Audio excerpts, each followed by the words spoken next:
Hello guys, andito na naman tayo. Syempre, good morning muna rito at good evening dyan. Eto, nakita nyo sa likod ko, no, itong UPI, United People's Initiative na pinangungunahan itong si Pokis, no, si Balugang Pokis, no.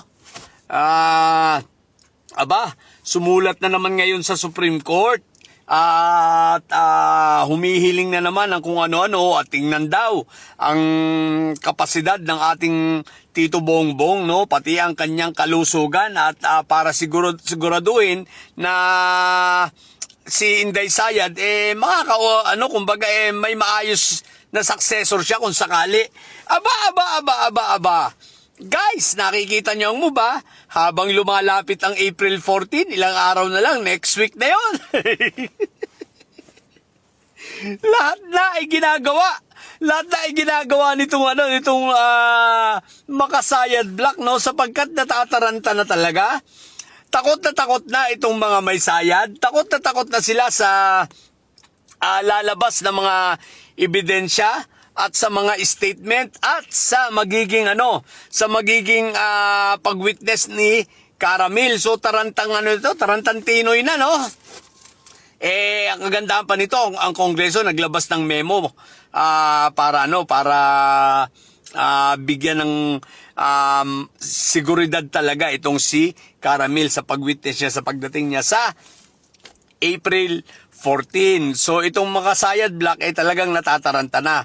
Kung di naman pala yung mga bobong Makasayad Black na mga tinamahan kayo ng lintik, kung wala ba namang kasalanan niyan si Inday Sayad, bakit kayo magagaganyan pa? Kung si Inday Sayad ay hindi guilty, ano ay kinatatakot ninyo? Di ba dapat excited kayo para mapatunayan? Ito, sasabihin ko sa inyo, okay. Sinabi ni Ombudsman na si Kong Martin at si Quick Melt ay sasampahan nila ng plunder sa May, okay? Di ba? Ako talaga sabi ko kung wala namang ebidensya kay Kong Martin, patuloy ko itong susuportahan. No? Sa pagkakataong ito, sinusuportahan ko pa rin siya. At ang masasabi ko kay Congressman Martin, Congressman Martin, dapat mo yung harapin at patunayan sa amin na mga naniniwala sa'yo na ikaw ay walang kasalanan. So far, mukhang haharapin naman ni Congressman Martin at hindi siya natatakot dahil sa tingin niya talagang malinis siya. At ako naman, hanggat walang ebidensya, naniniwala ako sa kanya. Ganyan ang dapat na appreciation. Ganyan ang dapat na appreciation nitong mga kinakasuhan. Kung talagang wala silang kasalanan, harapin. Di ba, Sayad? Dapat ganun din. Di ba dapat ganun din ang ginagawa mo? At pangalan nito, harapin mo yan. Kung talaga wala kang kasalanan, hindi yan takot na takot ka. Takbo na lahat na ng mga alipores mo, gagawa ng fake news, tatakbo sa Korte Suprema, magrarally, wala naman dumarating.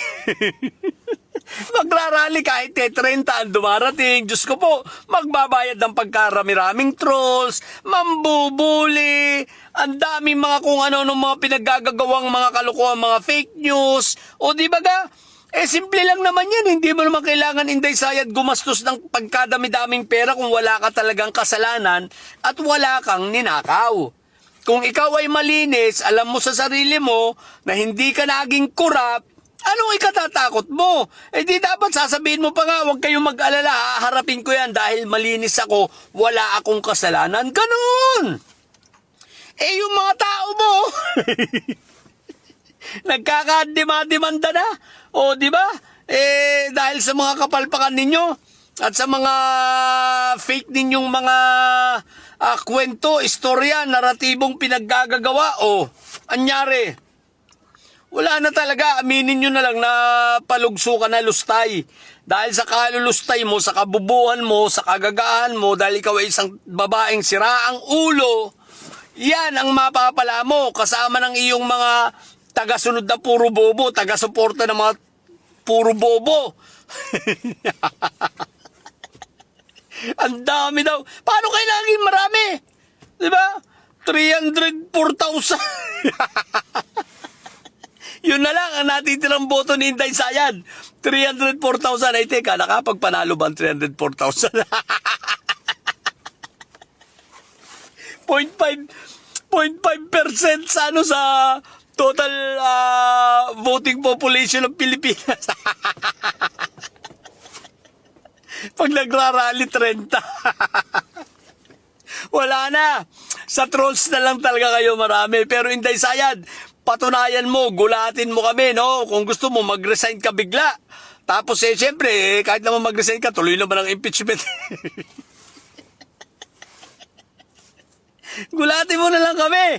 Harapin mo na lang yan. Ang tapang-tapang mo, may pa-blood pa kayo. Kayong mga magkakapatid na puro bunganga, ang tatapang sa bunganga.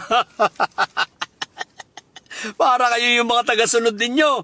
Ang lakas mambuli, ang tapang sa social media, ang tapang sa keyboard.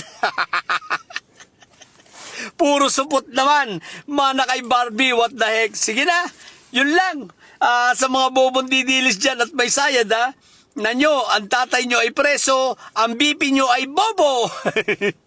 Manatili kayo mga bobo at may sayad sapagkat ang may sayad ay laging high blood. Bye!